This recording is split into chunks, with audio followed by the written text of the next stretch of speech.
Proprioso, physical therapist, amputee specialist, and today I have my dear friend Suzanne Hathaway, who's going to help us out with a few exercises.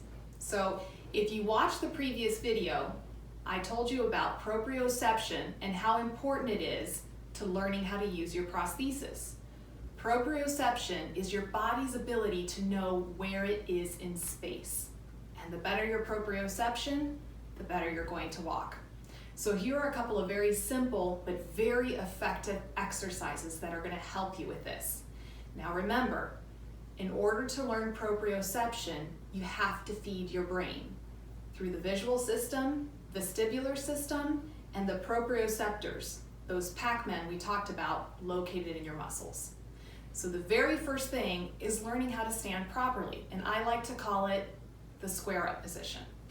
So Suzanne, I'm going to have you go ahead and sandwich my feet between your feet, and then even your toes. And I want you to look down so that you can see that your toes are even. That's how you start feeding your brain through the visual system. Now, as you can see, Suzanne's feet are only about 4 to 6 inches apart. That is the normal base of support. I always tell my patients, only John Wayne can make it look cool to stand with their legs apart. So once you've achieved the square up position, you're going to start by going side to side weight shifting. In doing this, you're stimulating the visual system by looking down. You're stimulating the vestibular system. And every time you put weight into your prosthesis, you're stimulating all those proprioceptors located in your muscles. The important part here is try not to cheat.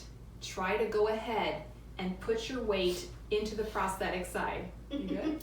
Yes. Okay, there we go. Folks, if you're unsure about this exercise, it's a good idea to put a chair next to you that you can hold on to for safety. Once you feel comfortable going side to side, then you'll want to switch directions.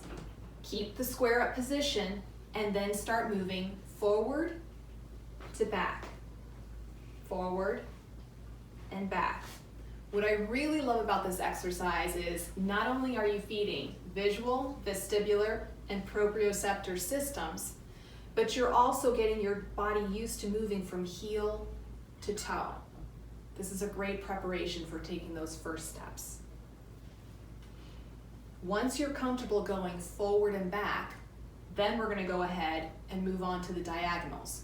So I always like to start off with the stronger leg forward. So Suzanne, I'm going to have you put your left foot behind you. A little bit more, a little bit more, a little bit more. Perfect. So as you can see, she's in a diagonal position and approximately the space that it is for her to take a step. Again, this is cueing the brain, teaching the brain how long a step should be taken. And then here, Suzanne is going to go ahead and shift her weight to the forward leg and then back, and then forward and then back. For my above the knee amputees, this is also a really great way for you to test out that knee that you have, whether you have a mechanical knee or a microprocessor knee in a safe environment.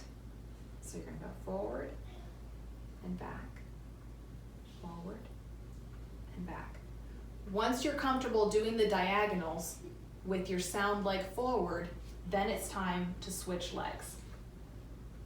Okay, and then we'll move that leg back. There you go. Good. Okay.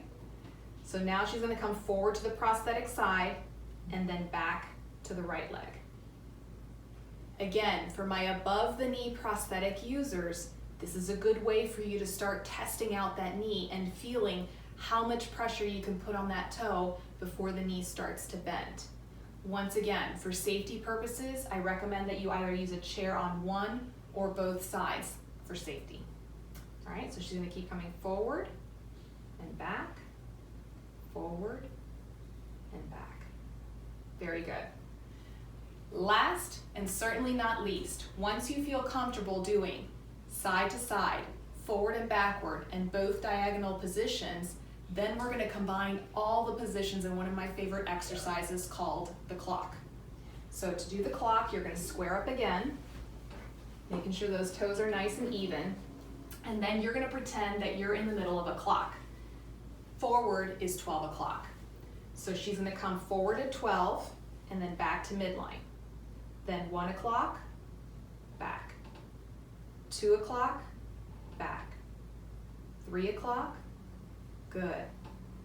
4 o'clock, very good. 5, 6, good. 7, 8, 9, 10, 11, and 12. For an added challenge, I like to have my patients go counterclockwise. So we're gonna go 11, there you go, 10, 9,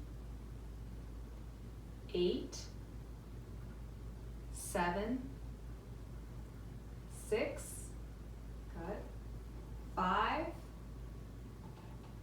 4, 3, 2, 1, and back to noon. Excellent. So folks, the important thing about these exercises is these are very small movements. In our everyday activities, we don't take large movements, we take very small ones. So the practice here is doing the small movements in a controlled way.